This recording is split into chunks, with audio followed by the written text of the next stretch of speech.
হঠাৎ আমি অফলাইনে চলে যাব।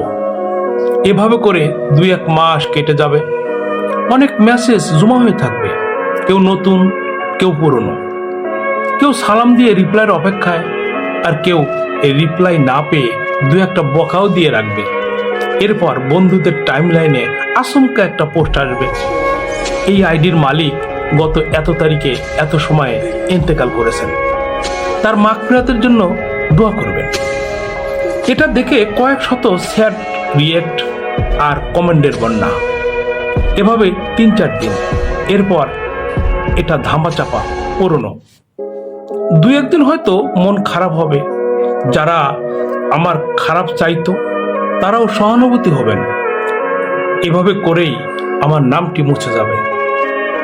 ব্যস্ত দুনিয়ায় সবাই ব্যস্ত হয়ে যাবেন, মুছে যাবে আমার নামটি। আইডিটাও পড়ে থাকবে, সময় তার গতিতে চলমান, শুধু আমার সময়টা শেষ হয়ে যাবে।